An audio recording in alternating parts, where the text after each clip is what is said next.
Mating na nga to si kuya kung saan ako nagpagawa ng mga cabinet at kama. Ang bilis nga niya gumawa kasi ilang araw pa lang kami bago mag-usap. Antimano dinala niya na yung kama na nagawa niya. Bali nagpa-personalize na lang ako sa kanya. Tapos yung pinagawa ko yung may pull out para pag umuwi yung mga kapatid ko sa akin, meron silang hinihigan. Ang galing nga ni kuya at ang ganda-ganda ng pagkakagawa. Kuhang-kuha niya yung sinabi ko. Nakaalis nga si kuya, kumuha lang ako ng 100 kasi nandyan na si kuyang Pepot.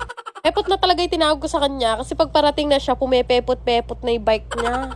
Ali, nagtitinda nga siya ng tinapay. Ito yung donut at yung isa may asukal. Saktong-sakto talaga yung dating ni kuya, kasi oras na ng merienda. Una ko nga napansin, turik na turik yung buhok niya. Kargado sa gel, Ayun na nga, nakatulog nga ako after ko pakainin yung mga trabahador ko. Tapos late na ulit ako nagising at umalis kasi susunduin ko naman yung mga kapatid ko sa Pampanga. Kalimutan ko palang banggitin na hindi na ako nakatira sa amin, medyo may katagalan na din. Dahil 6:00 pa lang naman, naisipan ko munang dumaan dito sa Unitap. Grabe, Jai, kilala na ako ng mga tao dito. Halos araw-araw ba naman ako nagpupunta. Lapit na talaga ako maging ambassador ng Unitap.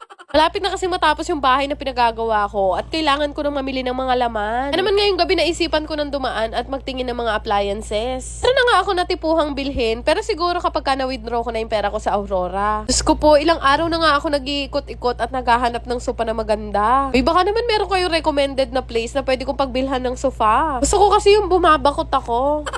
Dahil gawa na nga yung kama ko, syempre nagtingin na rin ako ng foam. Ay, nai-stress ako kasi gusto ko talaga yung malalambot na gamit. Syempre nakapag-canvas na nga ako, naisipan ko na lang kumain muna. Talas ako bumili sa stall na to kasi ang sarap talaga ng lemon nila. Kilala nga ako ni ate kasi sabi niya sa akin na papanood daw niya ako. Ang daldal ko nga daw Grabe, nakakapagod kaya mag-ikot-ikot at maghanap ng kung ano pa yung pwedeng bilhin para sa bahay. So, habang nagbe-video at bumibili nga ako ng okoy, meron palang nakakilala sa akin. Sabi niya nga nandito ka pala sa Unitap, siguro mambabarat ka na naman. Hindi ako mahilig sa okoy pero gusto kong itry kasi naaamoy ko. Noong nakain ko nga, grabe ang sarap, parang gusto kong umorder ng kanin. Exit na nga sana ako, kaya lang may nakita pa akong isang hilera ng mga food stall dito. Sakto nga mahilig talaga ako sa cheese stick, kaya naman umorder ako ng 1 cup. Grabe, napakadami nga naming in-order. May 12 piraso nga kaming siomay, 2 burger at 1 hilerang takoyaki. Tinitingnan nga ako ng babae, sabi niya siguro sa akin, karanop na nita. Habang kumakain nga ako, mayroon pa lumapit sa akin na bata. Napakabait at sobrang sweet nung bata na to. Kakain na nga kami, naisipan ko na rin naman umuwi dahil anong oras na 4 PM nga nung pinagayak ko yung mga kapatid ko tapos 8:00 na ngayon. Pagbaba ko pa nga lang sa sasakyan, sinalubong na ako nitong si Luca. Pagpasok ko nga, galit na galit yung mga kapatid ko kasi mabangnas na daw sila kakaintay sa akin. Kaya ako pala sila sinundo kasi bukas ipapa-opera na namin si tatay. Wala kasi mag-aasikaso sa kanila at walang maghahatid sa school. Kalimutan ko nga na kailangan pala naming isama si Luca kasi walang mag-aalaga. Naigayak na nga ni nanay yung mga gagamitin nila ng 2 araw. Kaya naman umalis na rin kami at sinama ko na tong 2.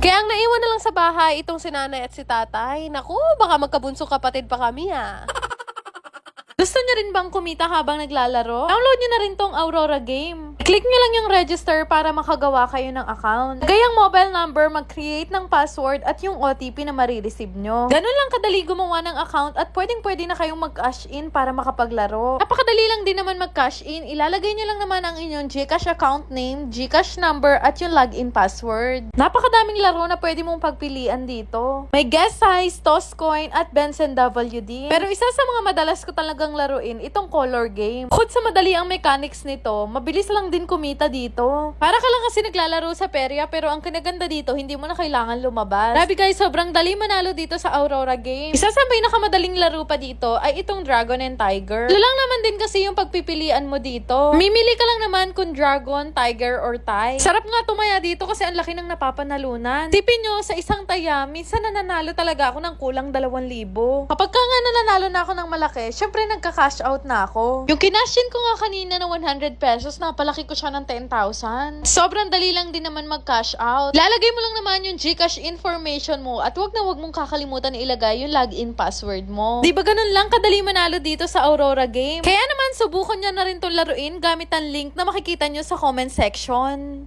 Yun lang naman. Salamat!